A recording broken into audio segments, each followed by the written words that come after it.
Hello বন্ধুরা, তোমরা সবাই কেমন আছো? আশা করছি ভালো আছো, সুস্থ আছো। আমিও ভালো আছি। কাশ্মীরে ঘুরতে গেছিলাম সেই আগস্টের 2 তারিখে, আর এখন নভেম্বর চলছে। কিন্তু এখনও আমি কাশ্মীরের সব ভিডিওগুলো এডিটিং করে তোমাদের সাথে শেয়ার করতে পারিনি। আমি লাস্ট ভিডিও শেয়ার করেছিলাম গুলমার্গ ঘোরার।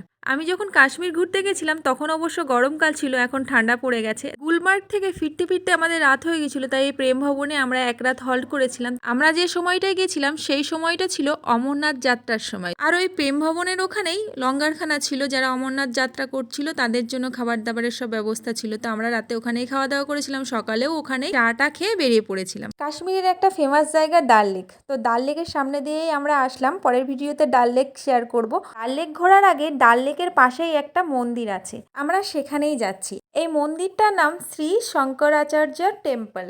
এই মন্দিরে উঠতে হলে অনেকগুলো সিঁড়ি ভেঙে তারপর উপরে উঠতে হবে, আর এত পরিমাণ সিঁড়ি যে মনে হচ্ছে পা দুটো ভেঙে পড়ে যাচ্ছে। কিন্তু মানুষ থেমে নেই, যতই কষ্ট হোক সিঁড়ি ভেঙে সেই উপরে উঠছে একটু ভগবানের দর্শন পাওয়ার জন্য। তো আমাদেরও উঠতে একটু সময় লেগেছে, একটু উঠেছি একটু বসেছি, এই করতে করতে আমরা ফাইনালি মন্দিরে পৌঁছে গেছি। এই মন্দিরের গেট দিয়ে ঢুকলাম, আর এই যে এখানে সব লেখা আছে, এই যে শঙ্করাচার্য টেম্পল সম্পর্কে কিছু, এটা ইংলিশে লেখা, এটা হিন্দিতে লেখা, আর পাশে জানি না এটা কোন ভাষা। মন্দিরটা একদম পাহাড়ের উপর, এই জন্য এতগুলো সিঁড়ি ভেঙে উঠতে হলো। তো এই মন্দিরটা স্থাপিত হয়েছে 1846 সালে। আর এই মন্দিরটার পরিবেশটা খুব সুন্দর, শান্ত, আমার তো খুব বেশ ভালো লেগেছে। তোমাদের সঙ্গে আমি যেতটুকু পেরেছি শেয়ার করছি, আশা করছি তোমাদের ভালো লাগবে। আর এই যে গাছটাকে দেখছো, এই গাছটার নাম চিনার।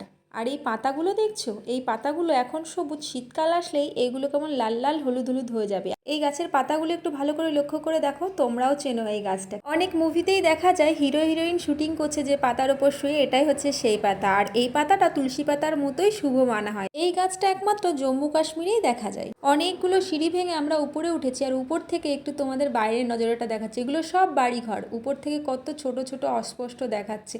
নিচ থেকে অনেকগুলো সিঁড়ি ভেঙে মন্দির চত্বরে এসে পৌঁছেছি। মন্দিরের চারিদিকটা তো তোমাদের সাথে শেয়ার করলাম। এবার চলো অনেকগুলো সিঁড়ি পেয়ে মন্দিরে যেতে হবে, আর ওই মন্দিরের ওই চূড়ায় বসে আছে ভগবান। প্রথমে যখন আমি উঠছিলাম তখন আমি নিজেও জানি না কোন ভগবান আছে, যখন পৌঁছালাম তখন দেখলাম এখানে আমাদের মহাদেব বসে আছেন।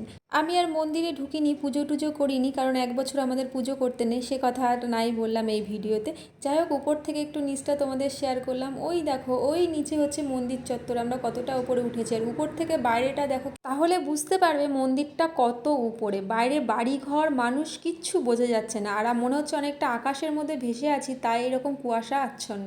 তো আমি জুম করে একটু তোমাদের দেখানোর চেষ্টা করলাম, জানি না তোমরা কতটা বুঝতে পেরেছো, আমি কতটা তোমাদেরকে বোঝাতে পেরেছি। অনেকেই তো কাশ্মীর ঘুরতে আসো, জানি না এই মন্দিরে কেউ কখনো এসেছো কিনা, কিন্তু যারা আসবে ভাবছো তারা অবশ্যই এই শ্রীনগরের এই শঙ্করাচার্যের মন্দিরটা একটু ঘুরে যেও, আশা করছি ভালো লাগবে।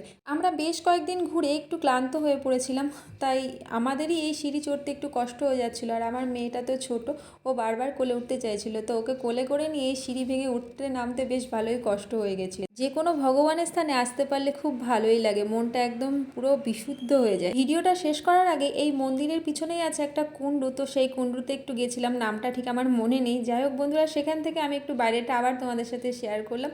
আমার এই ভিডিওটা কেমন লাগলো অবশ্যই তোমরা আমাকে কমেন্ট করে জানিও। ডাল লেকের সামনে দিয়ে এই মন্দিরে এসেছিলাম। পরের ভিডিওতে আসছে ডাল লেক।